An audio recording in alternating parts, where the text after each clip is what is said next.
Greetings, everyone. Thank you for attending this discussion. The content is taken from a famous book, Flexible Imputation of Missing Data by Step Van Buren.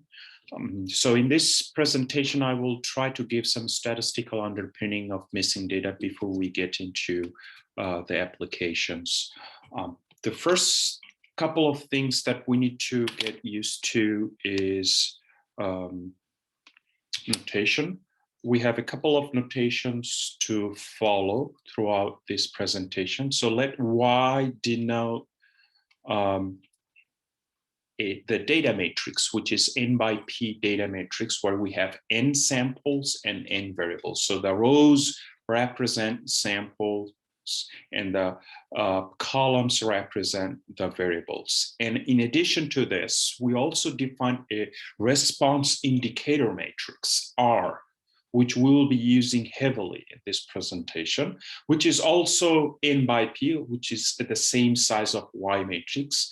And the main purpose of the response indicator matrix, it provides us the location where that data is missing. For example, if the R matrix contains 0 in certain positions, that means the corresponding entries in the Y matrix are missing, and 1 represents that those entries have observed or existing values. So in that way, we can use the response indicator matrix as a mask matrix. It's simply a position matrix to let us know where in my Y matrix the values are missing and where the values are observed or available. So in that way, we can say a part of Y is observed, which we denote as YOBS, and the Yij, the entries of YOBGS are corresponding to Rij, wherever Rij equals 1.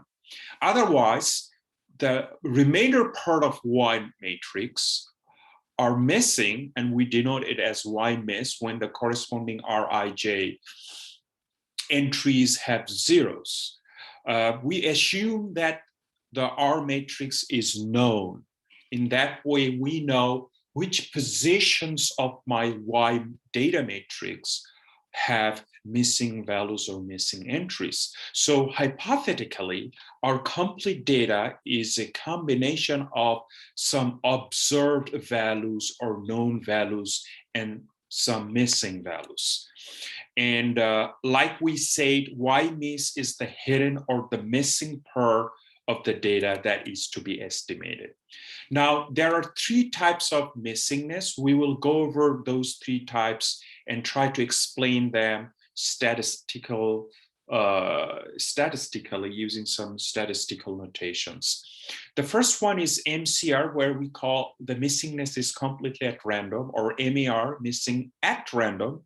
There is a subtle difference between these two, and it will be more clear once we get into the statistical expressions of these missingness. And then we have missing not at random, MNAR. Okay. We start with missing completely at random. And for that reason, we start with the response indicator matrix, which stores the location of missing data. And these locations may or may not depend on Y. And based on that, we can have different types of missingness, okay? So in general, we can define missingness, or we can have a general expression of missingness as follows. If there is a hypothetical model for missing data whose parameter space is given as chi, the general expression of missing data model can be shown as this. So this is the probability distribution of missingness. That means the position where R equals 0. This probability distribution can depend on the observed values, depend on the missing values, and can also depend on an independent parameter space. Now, depending on these dependent variables, we can define 3 different types of missingness. Now, for MCAR, missing completely at random, we say that the general expression is equivalent to something this. That means the missingness, the distribution of missingness, does not depend on Y observed, that means the existing or available values, or the missing values. It just depends on an independent parameter space.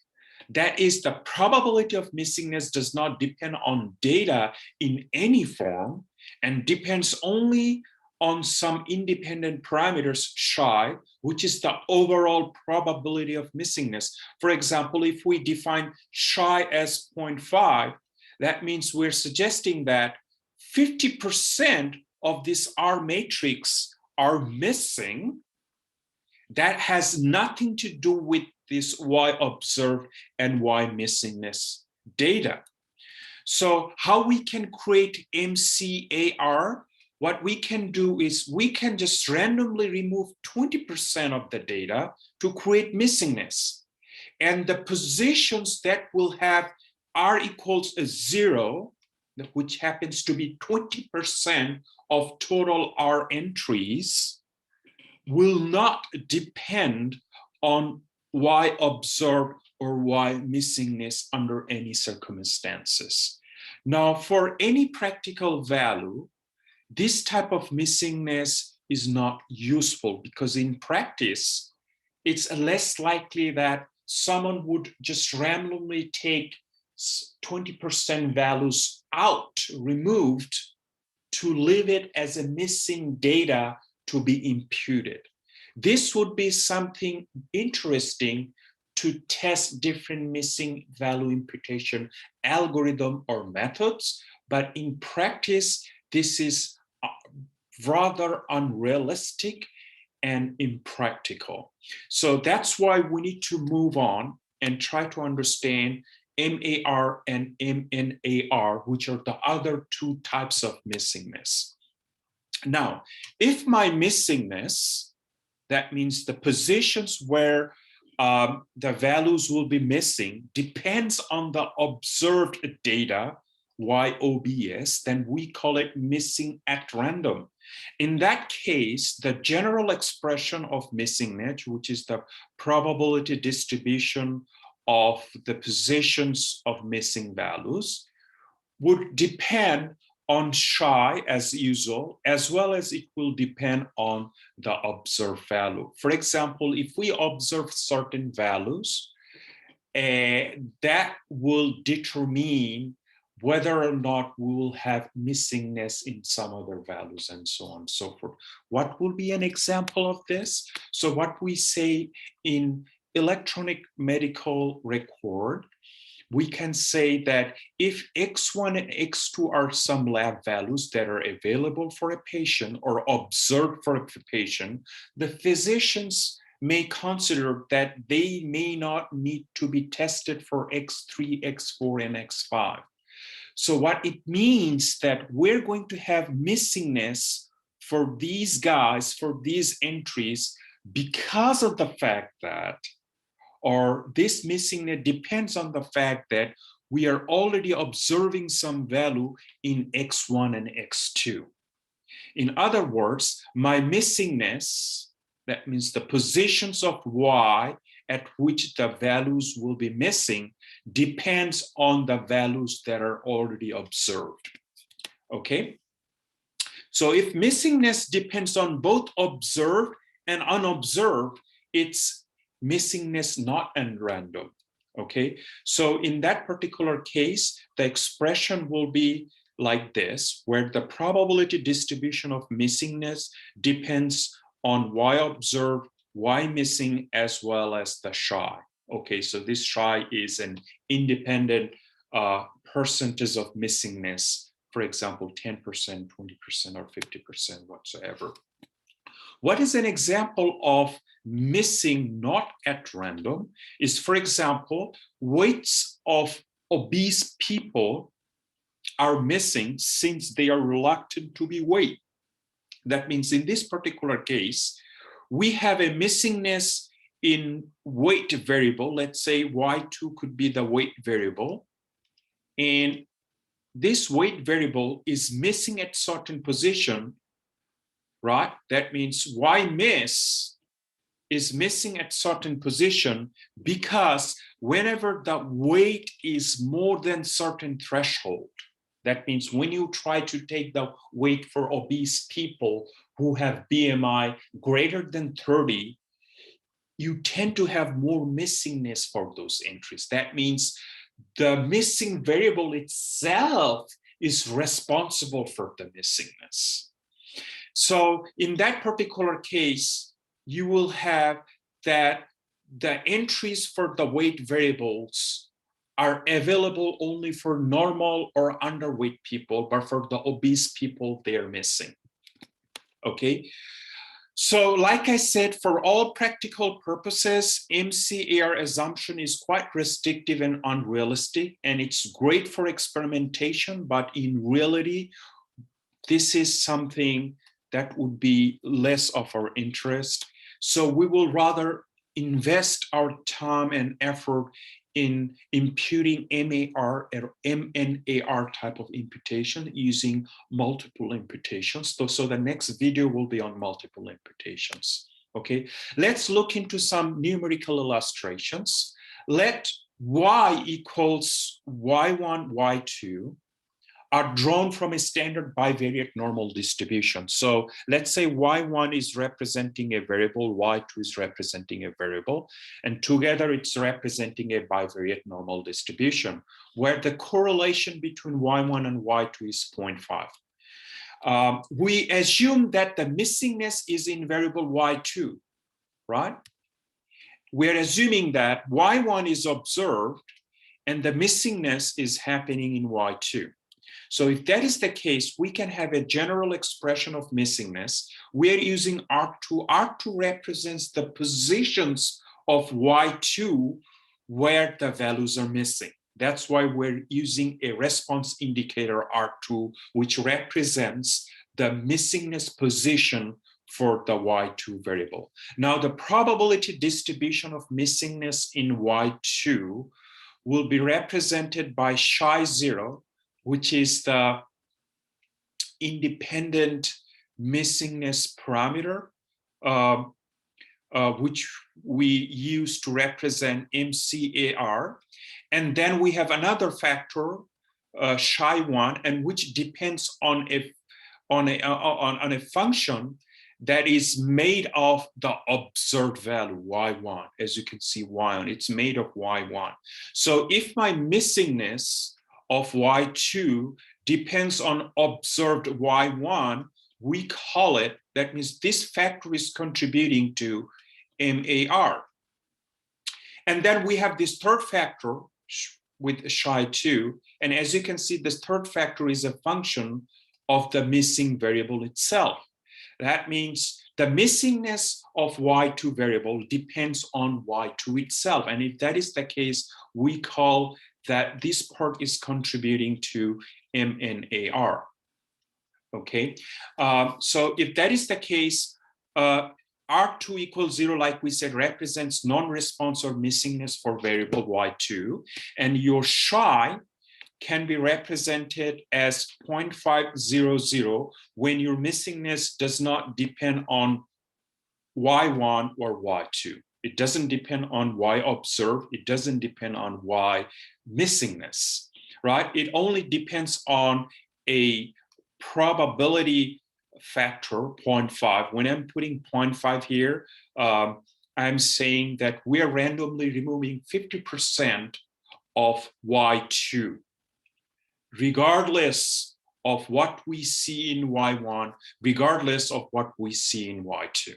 Okay, this is something what we call MCAR. Now, for MAR, we put 1 over here. That means we put this coefficient, this chi1, 1, and we put this one 0 and this one 0, just to account for the fact that the missingness in this particular context in y2 depends on observed y1, right? And that's why we call it MAR. And MNAR, we'll use this one as 1, and we will cancel out these guys just to account for the fact that the missingness of y2 depends on the missing variable y2 itself.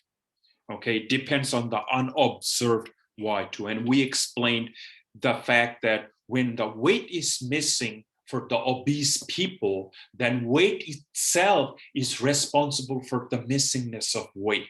That means the missingness depends on the missing variable itself, and then we call it missingness not at random. Let's look into an example.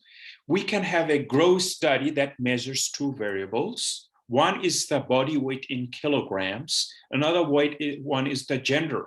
So in this particular example, we consider this one as an observed variable, and we call it kind of an unobserved or missing variable because weights of certain people are missing.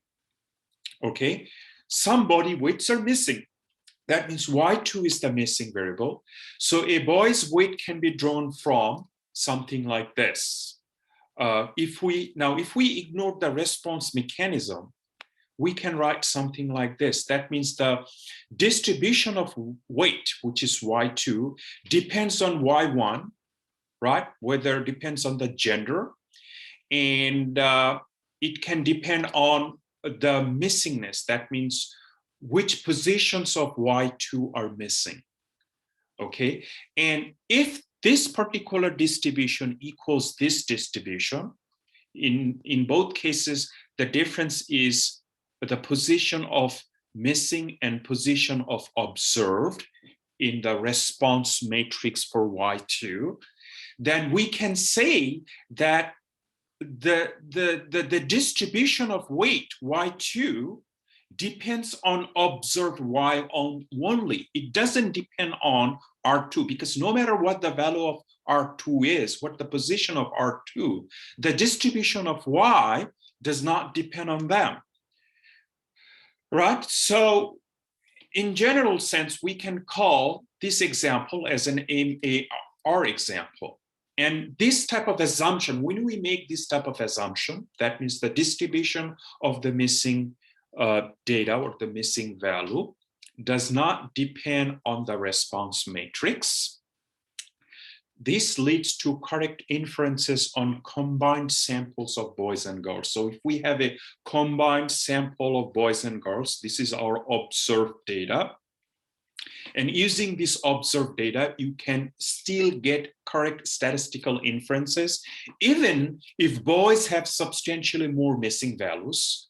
What I mean by that, for example, this y1, in this y1, when this y1 is 1, you have more missing value than when this y1 is 0. That's what we're representing here. Or the body weights of boys and girls are different. So in either of these two cases, as long as we combine all the samples in the observed variable, it will still lead us to correct statistical inferences under the assumption that the missingness is at random in this particular case. So we said if R is ignorable, that means if we can ignore the positioning of R when we're considering the distribution of missing variable, then we call it is missing at random. So if non-response R equals 0 is ignorable, we can just ignore this part and we can just simply write this one, which implies is this one, okay? That is the distribution of Y is independent of R. Right? So which position will be missing, which position will be observed, those positions do not affect the missingness. So the posterior distribution can be obtained from the observed data. That means we can conveniently look into the observed data wherever else R equals 1, because that will lead us to the same distribution whereas R equals 0. Okay, so that we don't need to treat or consider the unobserved data in imputation. We can just take the observed thing and get the distribution or get the inferences on the missing data, which is sensible assumption and reasonable in most cases, right? Now, there may be cases where R is not ignorable, and which leads us to MNAR. So, for example, missingness in the body weight depends on the weight itself, right? So that is why miss depends on R. That means whenever R will be 0, that means the values will be missing for weights, right? Depends on the fact that those weight values were very high, and that's why they're missing, because obese kids refuse to, take their weights. And whenever we will have R equals 1, we will have existing values, because those kids are most likely having normal or underweight. So that's why the distribution of weight, Y2, or the distribution of Y missing, in this particular case, Y2 is missing. Here, you will tend to see rather low weights and normal weights. Whereas when you're considering the distribution under the condition of R0, you will expect to see, if the weights were taken, you would expect to see that the Y2, the distribution of Y2 was rather high, because of the fact that those values are missing because they were supposed to be high weights. So in that way, we cannot say in this particular case that your distribution of Y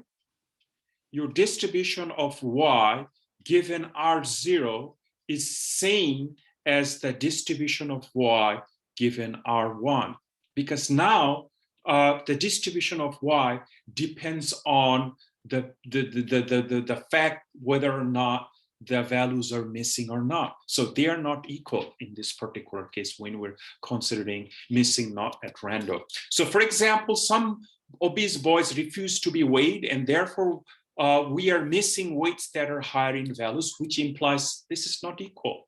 Because as you can see, for the missing values, the weight distribution will be a lot higher, because most likely those were coming from obese person, and the weight distribution of this one will be lower, because individuals with normal and underweights were providing their weights, were taking their weights, and that's why this distribution will not be equal.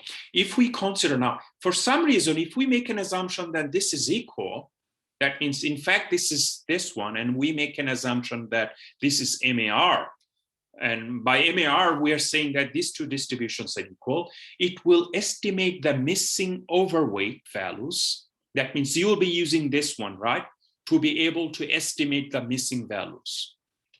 Now you have to remember, Y observes are typically low normal underweight values. And if you take low normal underweight values to be able to impute the missing values, which are supposed to be high in weights, then you end up estimating the missing overweight values using observed under or normal weight values, and thus will underestimate the prevalence of overweight values, because your observed distribution is lower than your missing distribution.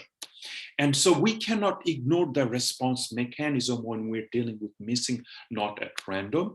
And for this reason, we need to have someone who is knowledgeable about the data collection, about the data structure, how the data are collected. And one of the naive ways to compensate for this one is to add some extra weight to the estimated weight to account for this issue. So let's say we will be using Y observed to be able to estimate the Y missingness. And someone is knowledgeable about the fact that these Y missing values are supposed to be higher than what we see on average in Y observed. So one of the things we do is you make the estimation using Y observed and just add some extra weights to the estimated weights so that you can account for that missingness not at random. Thank you, and we will see you in the next presentation.